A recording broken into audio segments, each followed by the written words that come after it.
Bismillahirrahmanirrahim. Assalamualaikum warahmatullahi wabarakatuh. Alhamdulillahi rabbil alamin. Wassalatu wassalam ala al-mab'uthi rahmatan lil alamin. Wa ala alihi wa sahbihi wa man sara ala nahjihi ila yaumiddin. Qala Allah Ta'ala, Ya ayyuhalladzina amanu ittaqullaha haqqa tuqatih wa la tamutunna illa wa antum muslimun. Allahumma salli wa sallim wa zid wa barik ala nabiyyina Muhammadin wa ala alihi wa sahbihi ajma'in. Para jamaah yang dirahmati oleh Allah Subhanahu wa taala, marilah senantiasa bersyukur kepada Allah atas limpahan karunia dan nikmat yang terus-menerus diberikan kepada kita semuanya. Pada kesempatan pagi menjelang siang hari ini, alhamdulillah kita kembali diberi kesempatan, diberi kekuatan untuk bersama-sama berusaha mengkaji dan mempelajari tafsir-tafsir surat pendek yang ada di juz 30. Pada kesempatan pagi hari ini, insya Allah kita akan membaca tafsir dua surat, yaitu surat Al-Fil dan surat Quraisy. Langsung kita baca tafsir dua surat karena menurut sebagian ahli tafsir bahwa dua surat ini bersambung. Dua surat ini aslinya adalah satu surat yang bersambung. Nah, sebagaimana nanti akan kita jelaskan insyaallah ta'ala. Nah, surat Al-Fil, para jamaah yang dirahmati oleh Allah, terdiri dari 5 ayat. Allah Subhanahu wa taala berfirman dalam ayat yang pertama, A'udzubillahi minasyaitonir rajim. Alam tara kaifa fa'ala rabbuka bi ashabil fil. Tidakkah kamu memperhatikan bagaimana Tuhanmu berbuat terhadap pasukan gajah? Ayat pertama berisikan berita dari Allah Subhanahu wa taala dan pertanyaan dari Allah Subhanahu wa taala kepada Nabi Muhammad sallallahu alaihi wasallam dan seluruh umat beliau. Pernahkah kalian memperhatikan bagaimana Allah Subhanahu wa taala menghancurkan pasukan gajah? Yang tentunya kisah tentang pasukan gajah sudah tidak asing lagi bagi kita semuanya. Yang intinya bahwa ada sekelompok pasukan yang berasal dari Yaman di bawah kepemimpinan Abraha. Abraha ini aslinya dulunya adalah panglima perang. Namun kemudian setelah dia berhasil berkuasa di kota Yaman atau di negeri Yaman, dia menobatkan diri sebagai raja. Jadi pada waktu itu di Ka'bah, semua manasik haji dilaksanakan di tanah haram, yang mana itu membuat sangat banyak orang-orang berdatangan ke negeri Mekah. Maka Abraha ini berencana untuk membuat tempat ibadah tandingan begitu, yaitu dia membangun sebuah gereja di Yaman, yang dia dengan sengaja membangun gereja yang megah, gereja yang dengan fasilitas yang lengkap, tujuannya agar orang-orang itu beribadahnya di gereja tersebut, tidak lagi di Ka'bah atau yang sekitarnya, di tanah suci Makkah. Itu tujuan Abraham membangun gereja tersebut. Maksudnya adalah orang-orang ketika itu melaksanakan ibadah di tanah suci Mekah. Melaksanakan ibadah yaitu di Ka'bah. Setelah dibangun setelah dibangun gereja tersebut oleh Abraha, ternyata orang-orang tetap beribadah ke Ka'bah, tidak ke gereja yang dibangun oleh Abraha. Maka dikarenakan rasa iri dan dengki, Abrahah pun berniat untuk menghancurkan Ka'bah agar tidak lagi orang-orang beribadah di Ka'bah. Datanglah dia membawa pasukan dengan jumlah yang cukup besar. Bahkan pasukan itu dilengkapi dengan sekelompok gajah yang sudah disiapkan untuk berperang. Dalam riwayat gajahnya berjumlah 6 ekor. Dalam riwayat yang lainnya dijelaskan berjumlah 8 ekor. Bahkan ada riwayat menjelaskan berjumlah 12 ekor. Gajah yang besar-besar yang tujuannya untuk menghancurkan Ka'bah. Nah, maka berangkatlah Abrahah itu ke kota suci Mekkah bersama dengan pasukannya tersebut. Dan terdengarlah hal itu ke telinga orang-orang Quraisy, yang mana orang Quraisy itu adalah orang-orang yang sejak dahulu dipilih oleh Allah untuk melindungi Ka'bah. Dan orang-orang Quraisy dikarenakan mendengar tentang besarnya pasukan yang dibawa oleh Abrahah, mereka pun merasa tidak bisa melawan. Nah, mereka tahu bahwa mereka tidak bisa melawan. Akhirnya datanglah Abdul Muttalib menemui Abrahah dan menyampaikan kurang lebih bahwa orang-orang Quraisy tidak akan melawan, tidak akan menghalangi. Nah, orang Quraisy akan menyelamatkan diri masing-masing. Diriwayatkan bahwa Abdul Muttalib memerintahkan orang-orang Quraisy untuk pergi, meninggalkan, mengosongkan kota Mekkah. Khawatir nanti orang-orang Quraisy akan dizalimi oleh tentara Abrahah. Maka Abdul Muttalib mengatakan kepada Abrahah bahwa mereka tidak akan melawan, mereka tidak akan melindungi Ka'bah. Kenapa? Karena Ka'bah itu adalah Baitullah. Ka'bah itu adalah milik Allah Subhanahu wa ta'ala, dan dia yakin bahwa Allah Subhanahu wa ta'ala yang akan melindungi Ka'bah tersebut. Dan benar saja, sebagaimana akan disebutkan dalam ayat-ayat selanjutnya, bahwa Allah Subhanahu wa ta'ala yang secara langsung menurunkan siksa untuk menghancurkan pasukan gajah yang dipimpin oleh Abrahah. Orang-orang Quraisy tidak melawan, tidak mengganggu. Mereka menyelamatkan diri masing-masing, dan langsunglah Allah Subhanahu wa ta'ala yang menghancurkan pasukan tersebut, dan Allah Subhanahu wa ta'ala yang langsung melindungi tanah suci Mekkah dan melindungi Baitullahi Al-Haram. Nah, begitu secara singkat kisah tentang Abrahah dan pasukan gajah. Jika ingin membaca lebih lengkapnya, dalam buku tafsir, diantaranya dalam tafsir Ibnu Katsir, beliau menyebutkan kisahnya sangat panjang lebar.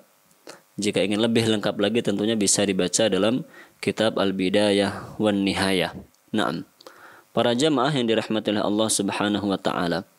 Jadi ayat pertama ini berisikan pertanyaan dari Allah. Tidakkah kamu memperhatikan bagaimana Allah berkuasa, bagaimana Allah mampu menghancurkan pasukan gajah, yang ketika itu orang-orang Quraisy saja tidak berani melawan karena pasukannya ini membawa gajah.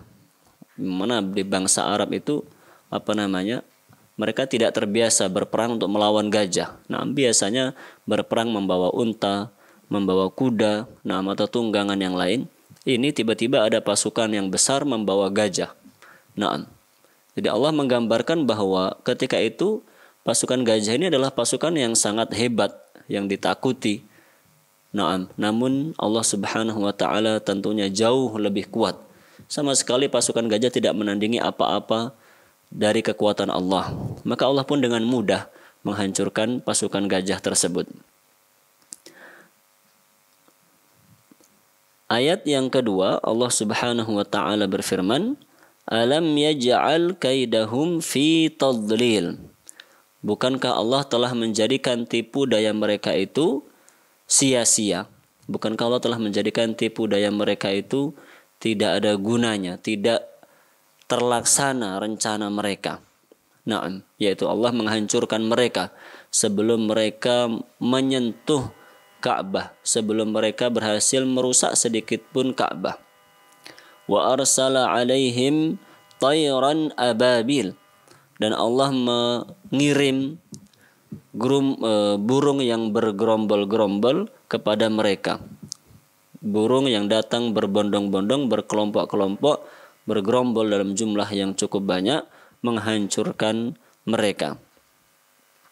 Syekh Utsaimin rahimahullahu ta'ala mengatakan, ababil artinya adalah jama'atin mutafarriqah, yaitu berkelompok-kelompok. Naam, berbondong-bondong. Artinya burung itu datang dalam jumlah banyak, naam, berkelompok begitu, dan bukan hanya satu kali, tapi berkali-kali. Datang kelompok pertama, naam, kemudian tiba-tiba datang lagi kelompok kedua, naam, dan terus begitu sampai mereka itu hancur. Disebutkan dalam riwayat bahwa burung-burung ini, naam, berwarna hijau. Burung-burung ini berwarna hijau, dan disebutkan pula dalam riwayat tersebut bahwa kepala burung-burung itu seperti binatang buas. Artinya burung itu tidak seperti burung biasa yang kita lihat kepalanya kecil, naam, dan seterusnya. Diriwayatkan bahwa burung itu bentuknya belum pernah terlihat sebelumnya. Tiba-tiba burung itu datang dalam jumlah yang banyak, berkelompok-kelompok, bergelombang-gelombang seperti itu, naam, menghancurkan pasukan gajah. Naam. Dan ababil, para jamaah yang dirahmati oleh Allah, itu artinya berkelompok-kelompok, berbondong-bondong. Jadi yang benar wallahu a'lam bahwa ababil itu bukan nama burungnya, naam. Jadi toiron ababil artinya adalah burung yang datang berkelompok-kelompok. Naam. Bukan burung ababil, bukan begitu. Jadi ababil yang benar bukanlah nama dari burung tersebut. Na'am, wallahu a'lamu bissawab. Wa arsala alaihim tayran ababil tarmihim bihijaratin min sijil. Tarmihim, burung-burung itu melempari mereka, melempari pasukan gajah, bihijarah min sijil, dengan batu-batu min sijil. Dijelaskan oleh Syekh Utsaimin rahimahullahu ta'ala, wa huwa at-tin al-mashwi. Sijil itu adalah tanah yang dibakar. Li'annahu yakunu aslab, maka tanah itu menjadi sangat keras. Wa hadzal hajaru laisa kabiran, itu batunya tidak besar, bal huwa saghir. Naam, batunya kecil-kecil. Yudrabu al-wahid min haula ma'a ra'sihi wa yakhruju min duburihi wal iyadu billah. Diriwayatkan bahwa batu itu menembus orang yang terkena dengan batu tersebut. Jadi jika batu itu dilempar oleh burung, dijatuhkan, mengenai kepalanya, maka tembus sampai bawah. Batu itu menembus dari kepala sampai keluar dari dubur, keluar dari bawah. Wal iyadu billahi min dalik. Naam. Begitulah batu-batu yang dilemparkan oleh burung-burung tersebut, menembus mereka. Oleh karenanya Allah mensifati pasukan gajah, faja'alahum ka'asfim ma'kul. Akhirnya Allah Subhanahu wa taala menjadikan pasukan gajah itu seperti daun-daun yang dimakan oleh ulat. Maksudnya bolong-bolong, karena ditembus oleh batu yang dilempar oleh burung-burung tersebut. Waliyadu billahi min dalik. Para jamaah yang dirahmati oleh Allah Subhanahu wa taala. Demikian dalam surat ini Allah Subhanahu wa taala menceritakan nikmat yang sangat besar yang diberikan oleh Allah kepada penduduk Mekah, kepada orang-orang Quraisy, yaitu Allah melindungi Mekah, melindungi Ka'bah, dan melindungi mereka. Di mana pasukan gajah ini dihancurkan oleh Allah sebelum sempat menghancurkan Ka'bah, sebelum sempat merusak Mekah, sebelum sempat menyakiti penduduk Mekah. Allah lah yang menghancurkan mereka dengan cara seperti tadi. Mengutus burung-burung dalam jumlah yang banyak. Naam, diriwayatkan burung itu berwarna hijau, kepalanya seperti binatang buas yang datang membawa batu-batu yang dibakar. Naam. Jika dilempar batu itu dan mengenai orang dari pasukan gajah, maka mereka akan tembus dari atas sampai ke bawah, wal iyadu billahi min dalik. Diriwayatkan bahwa tidak semua pasukan gajah itu mati seketika. Naam, diriwayatkan bahwa sebagian pasukan gajah itu langsung mati ketika terkena lemparan batu-batu tersebut, langsung mati di tempat. Ada pula sebagian yang lain setelah terkena lemparan batu-batu itu masih bisa berjalan, naam, masih bisa merangkak, tapi dalam keadaan tubuhnya yang sudah cacat. Mungkin sudah ada yang terlepas anggota tubuhnya, naam, mungkin tangannya atau kakinya sudah terlepas. Akhirnya dia merangkak dengan penuh kehinaan, kesakitan. Setelah beberapa jauh dia merangkak, barulah dia mati. Itu pula yang dialami oleh Abraha sebagai pimpinan pasukan ini. Diriwayatkan bahwa Abraha itu tidak langsung mati seketika, tidak langsung mati di tempat itu, tapi dia dalam keadaan cacat, dalam keadaan kesakitan, dalam keadaan terluka parah, dia masih bisa berusaha untuk pulang, naam, ke Yaman, hingga akhirnya dia benar-benar mati di negerinya sendiri. Agar orang-orang melihat bagaimana Allah Subhanahu wa taala menghinakan Abraha dan orang-orang yang masuk dalam pasukannya karena mereka berani untuk menghancurkan Ka'bah. Naam. Bahkan disebutkan dalam Sirah Nabawiyah Sahihah bahwa ada sebagian kecil dari pasukan gajah ini yang masih hidup sampai Aisyah radhiyallahu anha sudah menjadi istri Nabi Shallallahu Alaihi Wasallam. Berarti setelah Nabi Shallallahu Alaihi Wasallam diangkat menjadi Nabi dan Rasul, bahkan setelah beliau menikah dengan Aisyah, naam, diriwayatkan bahwa Aisyah itu pernah bertemu dengan orang-orang yang dulunya adalah pasukan gajah. Dalam keadaan orang itu buta, naam, orang itu buta, ada yang cacat, dan mereka menjadi pengemis, meminta-minta kepada orang lain. Artinya, demikianlah Allah Subhanahu wa taala menghinakan orang-orang yang berani menentang Allah Subhanahu wa taala. Naam, ada yang langsung dimatikan di tempat, ada yang diberi kesempatan masih hidup biar mati di tengah masyarakatnya sendiri biar dilihat oleh orang-orang. Bahkan ada yang masih diberi umur sampai Aisyah radhiyallahu anha sudah menikah dengan Nabi Shallallahu alaihi wasallam. Namun dalam keadaan yang mengenaskan, dalam keadaan yang sangat hina, dalam keadaan tubuh yang tidak sempurna, naam, kemudian menjadi pengemis. Wallahu a'lam bishawab. Para jamaah yang dirahmati oleh Allah, setelah 50 hari dari kejadian ini, kemudian lahirlah Rasulullah Shallallahu Alaihi Wasallam. Demikian dijelaskan dalam buku tafsir dan buku-buku sejarah bahwa antara kejadian ini, yaitu dihancurkannya pasukan gajah, dengan kelahiran Nabi Muhammad Shallallahu Alaihi Wasallam kurang lebih jaraknya 50 hari. Artinya masih dalam tahun yang sama, hanya berbeda bulan saja.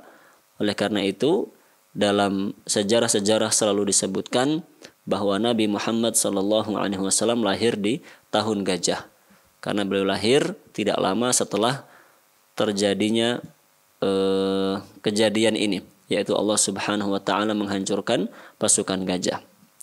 Para jamaah yang dirahmati oleh Allah, dan hal yang harus kita yakini bahwa kisah ini disebutkan oleh Allah dalam Al-Qur'anul Karim. Maka kita sebagai umat muslim, baik laki-laki maupun wanita, wajib untuk meyakini dan mempercayai bahwa kisah ini benar-benar terjadi. Artinya tidak boleh ada yang meragukan. Naam, jangan sampai ada yang mengatakan, ini cuma dongeng saja. Ini cuma dongeng penghantar tidurnya anak-anak kecil.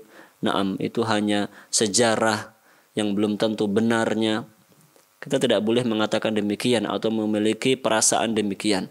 Muslim dan muslimah harus yakin percaya ini kisah yang disebutkan oleh Allah dalam Al-Quran berarti benar-benar sahih. Ini 100% benar.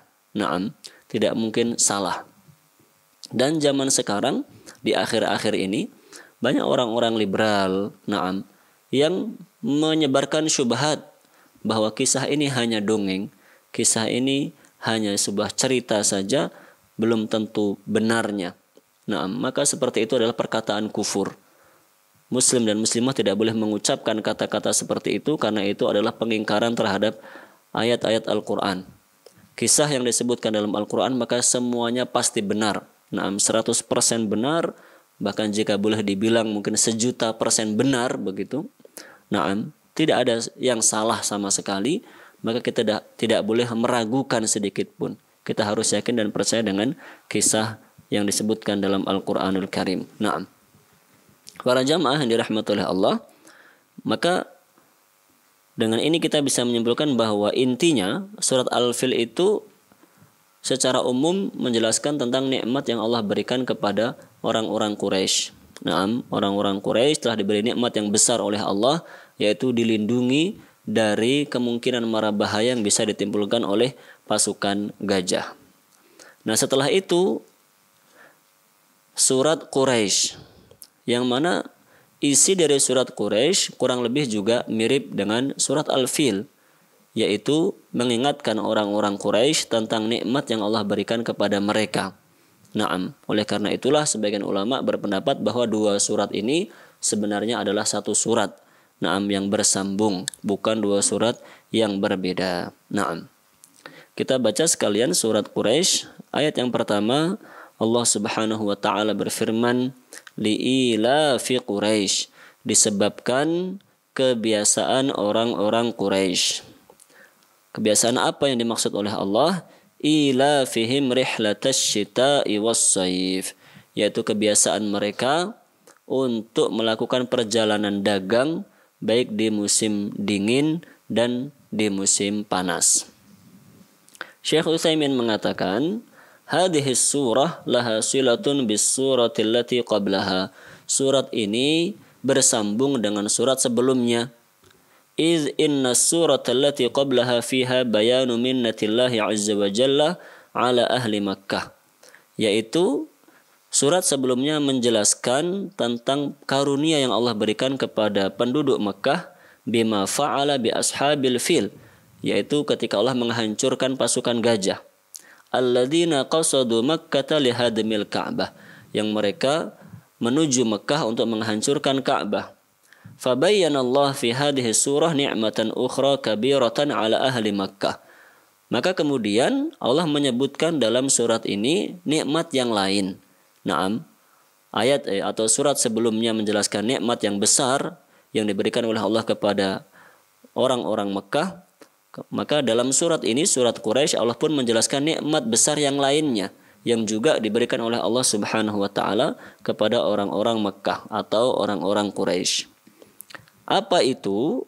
Yaitu Allah Subhanahu wa taala memberi kesempatan kepada orang-orang Makkah, memberi kekuatan kepada orang-orang Makkah untuk melakukan 2 kali perjalanan dagang selama 1 tahun.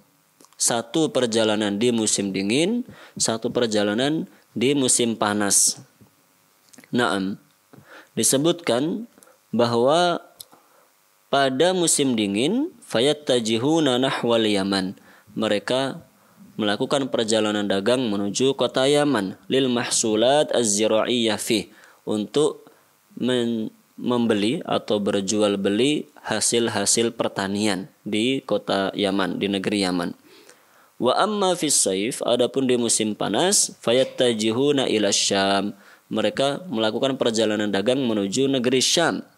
Lianna ghalibat tijaratil fawakih wa ghairiha takunu fi hadzal waqt fi saif, karena sebagian besar perdagangan buah-buahan dilakukan di Syam di musim panas ini. Naam. Itu merupakan nikmat yang besar yang diberikan oleh Allah kepada orang-orang Mekah. Kita tahu bahwa kota Mekah itu kota yang sangat tandus. Naam, kota yang sangat kering sekali. Sangat sulit mencari air di sana. Sangat sulit pula untuk bisa bercocok tanam di sana. Mungkin hanya tanaman atau tumbuhan-tumbuhan tertentu saja. Mungkin kurma dan beberapa tumbuhan yang lainnya. Sedangkan kebutuhan hidup bukan hanya itu tentunya. Kebutuhan hidup sangatlah banyak. Maka orang-orang Quraisy, orang-orang Mekah itu untuk memenuhi kebutuhan mereka, biasa mereka melakukan perjalanan. Harus membeli bahan-bahan makanan di negeri yang jauh, di Yaman, di Syam. Mereka dari Mekah membawa dagangan mereka, kurma dan lain sebagainya. Nanti di sana bertransaksi jual beli, pulang ke Mekah membawa lagi bahan-bahan makanan yang lain untuk dikonsumsi dan diperjualbelikan di kota Mekah. Itu adalah karunia dari Allah. Mereka diberi kekuatan untuk bisa melakukan perjalanan itu. Naam. Baik di musim panas maupun di musim dingin. 2 kali dalam 1 tahun. Padahal waktu itu, perjalanan itu memakan waktu yang sangat lama. Naam, satu perjalanan, bayangkan dari Mekah menuju Yaman. Naam, itu dilaksanakan dengan berjalan kaki atau menunggang kendaraan yang masih tradisional. Tentunya sangat membutuhkan waktu yang panjang. Naam. Namun mereka diberi kekuatan untuk melakukannya 2 kali dalam 1 tahun. Naam, musim panas maupun musim dingin. Itu adalah karunia yang besar dari Allah Subhanahu wa ta'ala. Seandainya Allah tidak mengizinkan hal itu, maka mereka akan menjadi orang yang sangat kekurangan. Menjadi orang yang tidak tercukupi kebutuhannya di kota Mekah. Maka Allah memilih mereka untuk menjadi penjaga-penjaga Ka'bah. Allah pun memberi kemudahan-kemudahan kepada mereka. Di antaranya dengan diberi kekuatan untuk melakukan perjalanan dagang baik di musim panas maupun di musim dingin. Dalam penjelasan yang lainnya disebutkan bahwa hubungan antara surat Al-Fil dengan surat Quraisy ini adalah bahwa ketika Allah Subhanahu wa ta'ala melindungi orang-orang Quraisy dari pasukan gajah, tujuannya adalah agar mereka tetap bisa melakukan perjalanan dagangnya. Yang mana dengan melakukan perjalanan dagang itu, orang-orang Quraisy tercukupi kebutuhannya sehingga mereka pun terus bisa menjadi penjaga-penjaga Ka'bah. Demikian dijelaskan dalam beberapa buku tafsir yang lainnya. Jadi Allah memang berkehendak agar orang Quraisy itu menjadi orang-orang yang menjaga Ka'bah sekalipun mereka menodai Ka'bah dengan kesyirikan pada waktu itu sebelum datangnya agama Islam. Namun Allah tetap memilih mereka menjadi penjaga Ka'bah. Allah memberi karunia. Mereka tidak hancur oleh pasukan gajah. Mereka dilindungi oleh Allah dari pasukan gajah. Diselamatkan oleh Allah dari pasukan gajah. Agar tetap bisa memenuhi kebutuhan mereka dengan berdagang baik di musim panas maupun musim dingin. Sehingga mereka tetap lestari. Mereka tetap ada. Mereka tetap bisa hidup. Menjadi para penjaga Ka'bah. Setelah Allah Subhanahu wa ta'ala mengingatkan nikmat-nikmat yang Allah berikan kepada mereka, Allah memerintahkan فَلْيَعْبُدُوا رَبَّ هَذَا الْبَيْتِ. Hendaklah mereka itu menyembah Tuhan pemilik Ka'bah, Tuhan pemilik rumah ini, yaitu Tuhan pemilik Ka'bah. Dikatakan oleh Syekh Utsaimin, yajibu alaihim an ya'budullah. Berdasarkan atau dikarenakan nikmat-nikmat yang sangat besar tersebut, maka mereka wajib untuk menyembah Allah. Wal ibadatu hiya tadhallulu lillahi azza wa jal mahabbatan wa ta'dhiman. Dan inti ibadah adalah merendahkan diri kepada Allah dengan penuh rasa cinta dan pengagungan. An yata'abbadal insanu lillahi bitadhallulin lahu bisam'i wa ta'ah, yaitu seseorang beribadah kepada Allah dengan merendahkan dirinya di hadapan Allah, mendengar dan mentaati Allah. فَإِذَا بَلَغَهُ عَنِ اللَّهِ وَرَسُولِهِ أَمْرٌ. Ketika dia mendengar perintah dari Allah maupun Rasul sallallahu alaihi wasallam, qala sami'na wa ata'na. Dia selalu mengatakan mendengar dan patuh. Wa idza balaghahu khabarun. Jika dia mendengar berita yang disampaikan oleh Allah dan Rasulnya sallallahu alaihi wasallam, qala sami'na wa amanna. Kami mendengar dan kami beriman sepenuh hati. Ala wajhil mahabbati wa ta'dim. Dengan penuh cinta dan pengagungan. Fabil mahabbati yaqumul insanu bi fi'lil awamir. Dengan sebab rasa cinta yang dimiliki seorang hamba kepada Allah, maka dia pun akan bisa melaksanakan perintah-perintah Allah. Karena dia mencintai Allah, maka dia pun mentaati Allah Subhanahu wa ta'ala. Wa bit ta'dhim yatrukun nawahiyya. Dan dengan dasar atau dengan sebab rasa mengagungkan, rasa pengagungan yang ada pada dirinya kepada Allah, maka dia pun akan meninggalkan larangan-larangan. Khaufan min hadzal 'azim azza wajal. Karena dia takut kepada Allah yang Maha Agung. Naam. Para jamaah yang dirahmati oleh Allah Subhanahu wa taala. Ada sebuah faedah yang berkaitan dengan ayat ketiga ini, yaitu ketika Allah mengatakan bahwa Allah itu adalah pemilik Ka'bah. Ka'bah dengan kata lain, Ka'bah itu milik Allah. Bahasa kitanya Ka'bah itu rumah Allah. Naam. Jadi kata rumah itu disandarkan kepada Allah, disandingkan, disambungkan dengan nama Allah Subhanahu wa taala. Ka'bah Allah atau rumah Allah. Yang mana hal itu dalam bahasa Arab disebut dengan idhafah, dan ketika Allah Subhanahu wa taala menyandingkan Ka'bah yang itu adalah makhluk yang kecil disandingkan dengan nama Allah yang Maha Agung, itu adalah sebuah pemuliaan. Naam, sebuah pengagungan yang diberikan oleh Allah, sebuah keistimewaan yang diberikan oleh Allah kepada Ka'bah ini. Syekh Utsaimin mengatakan, Adhafahallahu ta'ala ila nafsihi. Allah menyandarkan, menggabungkan, menyandingkan Ka'bah dengan namanya, naam, dalam ayat yang lainnya, yaitu dalam surat Al-Hajj ayat 26.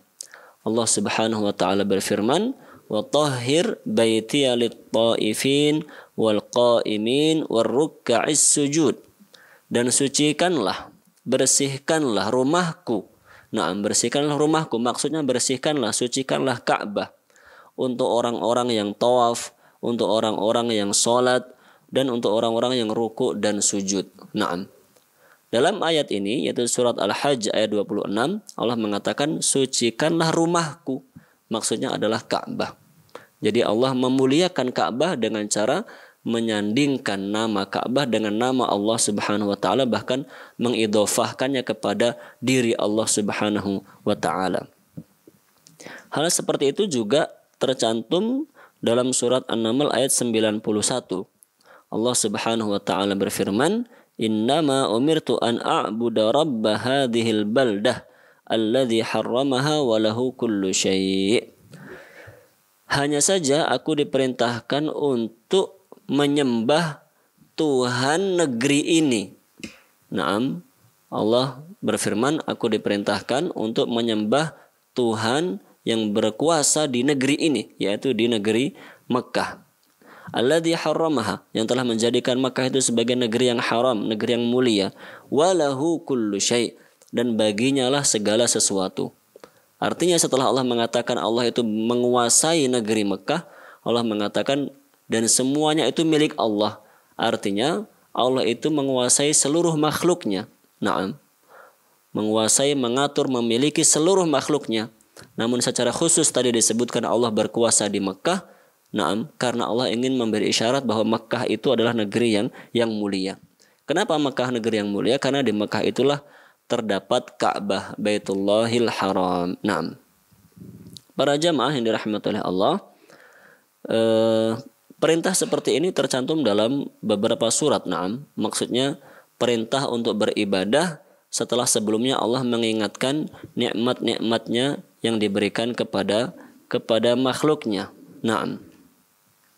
Di surat yang lain, dalam surat Al-Kautsar di antaranya, Allah berfirman, "Inna a'tainakal kautsar."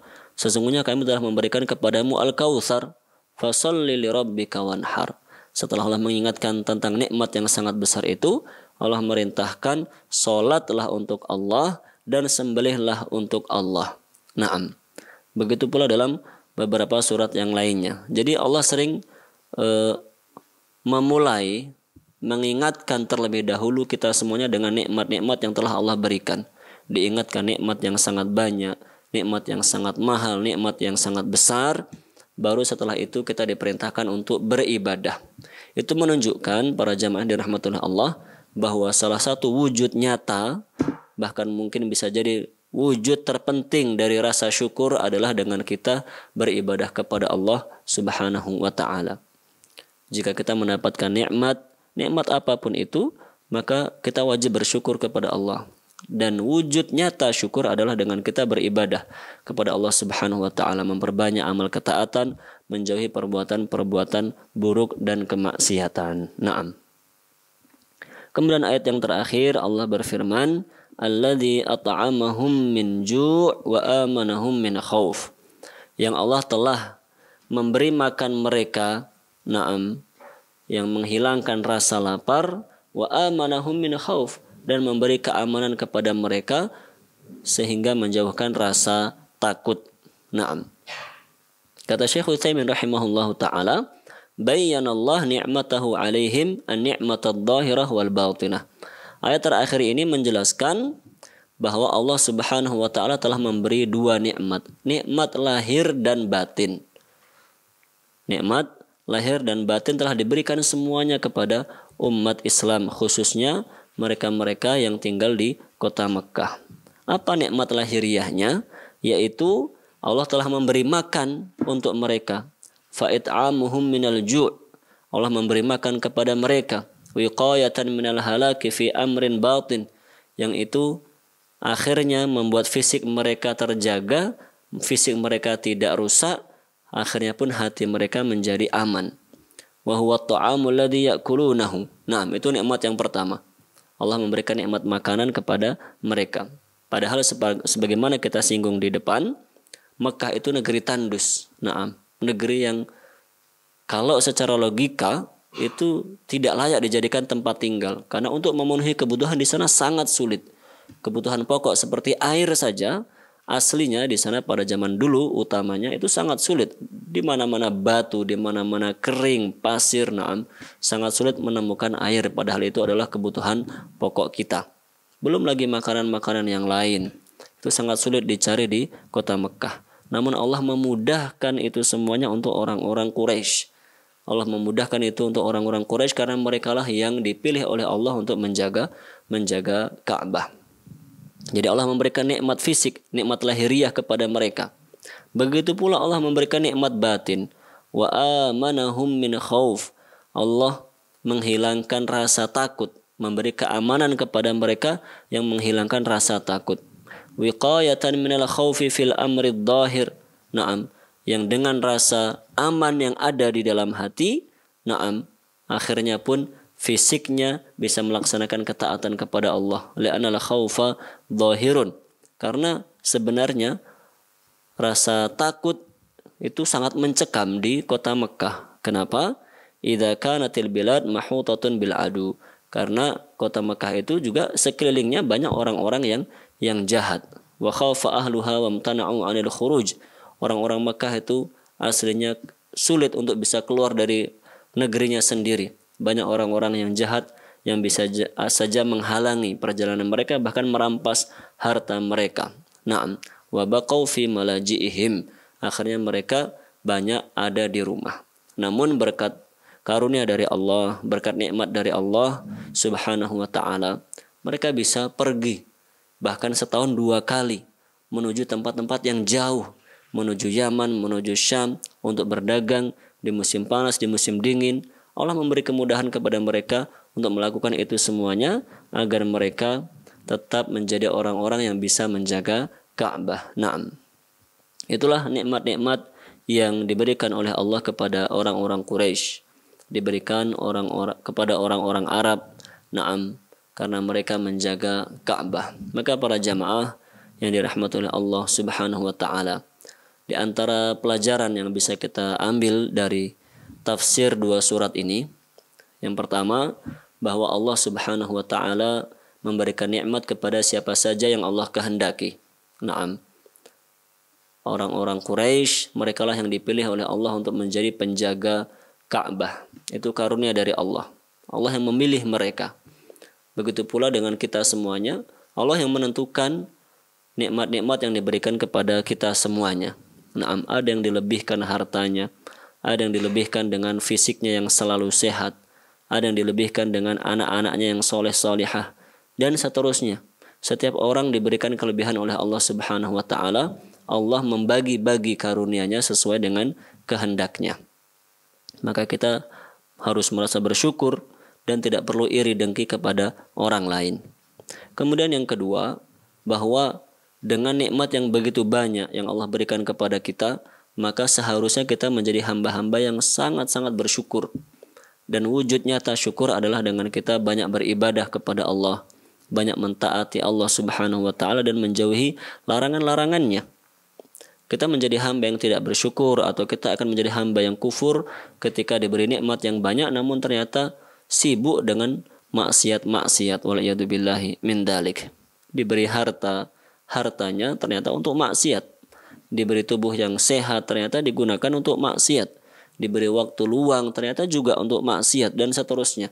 Maka mari menyadari betapa semua nikmat yang kita miliki itu berasal dari Allah, sehingga kita pun harus mensyukuri nikmat Allah Subhanahu wa taala dengan meningkatkan dan terus meningkatkan kualitas serta kuantitas ibadah kita kepada Allah Subhanahu wa taala.